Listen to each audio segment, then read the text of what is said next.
All right, Mike Bohn here in beautiful Nashville, Tennessee, set to preview Saturday's UFC on ESPN Plus card with the former welterweight champion of the world, Tyron Woodley. And when it comes to this main event, I don't think there's anyone with more insight than you. 10 rounds in the cage with Stephen Thompson. I'm sure many more than that in the gym with Anthony Pettis. A lot of excitement for this fight, a lot of potential. They're calling it a ninja fight. They're saying, this could have, fight of the year potential. With everything you know about those guys, is it possible for this fight to live up to expectations?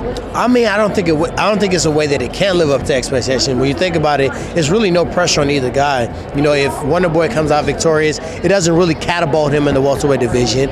And Anthony Pettis, he is in a win-win situation. Win, lose, or draw, he's going to be able to go out there and fight. It's all about performance at this point. When you think about the UFC in general, yes, it's great to beat ranked opponents. Yes, it's great to go out there and beat guys, with great tactics. But the fans want to see knockouts. The fans want to see great striking. They want to see something exciting. These guys have both shown and proven that they can be exciting every single time they go out there. So this fight has got to be refreshing for both of these guys. You don't have to worry about someone trying to corner you off or take you down or hold you down, the pressure against the octagon.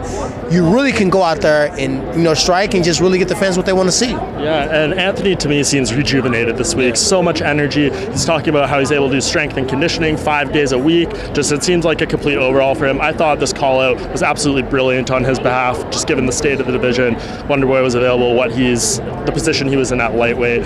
When you see Anthony, do you see that same thing? Do you see a rejuvenated fighter here? I definitely see a rejuvenated fighter, but when you really look at what he did, it caught us off guard. So when it catch you off guard, and it's like, dang, he's fought at featherweight, he's fought at lightweight. Now he's calling out a former title challenger. It's going to make us watch now. And he's very smart for doing that. And it's also, like he said earlier, we had him on the show, he's talking about sparring. I watched him spar heavyweights to a fight. His training partner for this fight, someone that weighs 225 pounds. But he's fast. He mimicked Wonderboy perfectly for myself.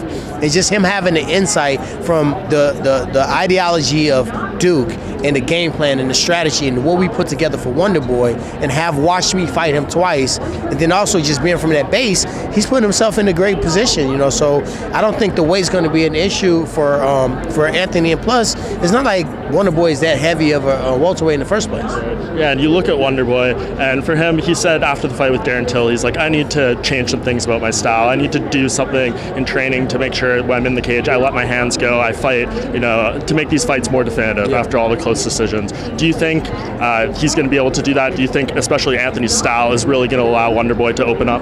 Well, Wonderboy couldn't let his hands go because of the power and the size of Darren Till.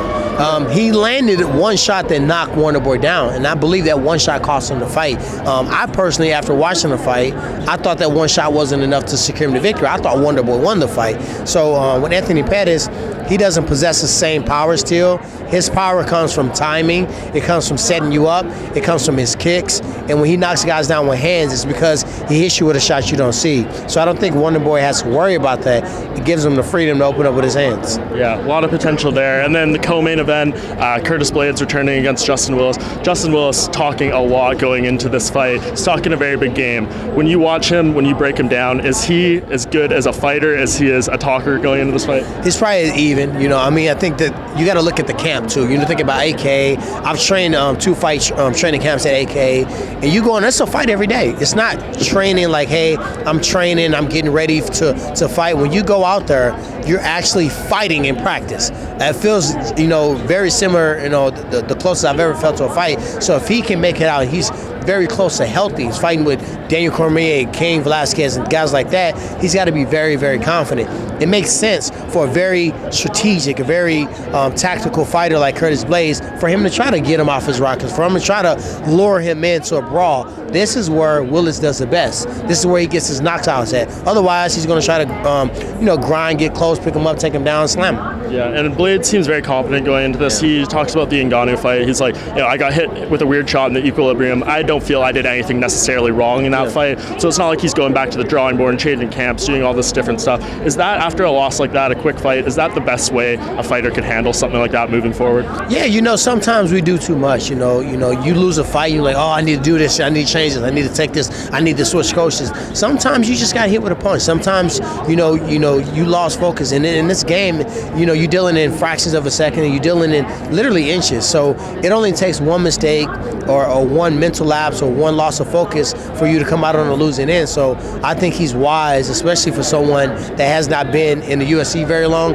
for him to think that clearly. Because I've seen a lot of veterans completely rearrange, move, relocate, change everything to actually go out there the next time around and perform worse. Yeah, exactly. And anything else that jumps out to you on this card? You have another teammate, John McDessie. Yeah. We have Macy Barber, a lot of hype around her. Bryce Mitchell coming back after that horrific power drill accident. Anything else you're really digging on this card?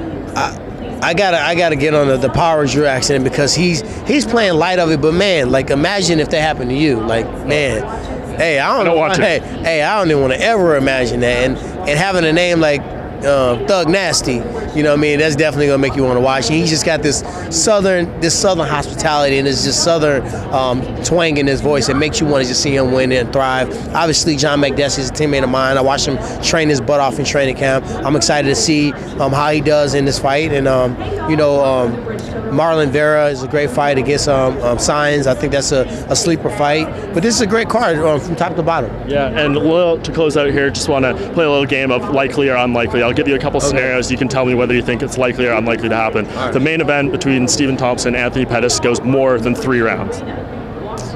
Likely. Okay. If Anthony Pettis gets a knockdown in this fight, it will stem from a kick. Likely. If Stephen Thompson gets a knockdown in this fight, it will stem from a punch. Likely. Or the Curtis Blades, Justin Willis fight, there will be 5 or more total takedowns in the fight. Not likely. Not likely. And finally, Macy Barber will lose a round for the first time in her career. Not saying she's going to lose the fight necessarily, but she will lose a round. I'm in the middle now. I'm going to just flip a coin. Not likely. Okay. Well, it all goes down Saturday. I really appreciate you taking the time, Tyron, and keep it locked to the site for all the coverage you need for Fight Night.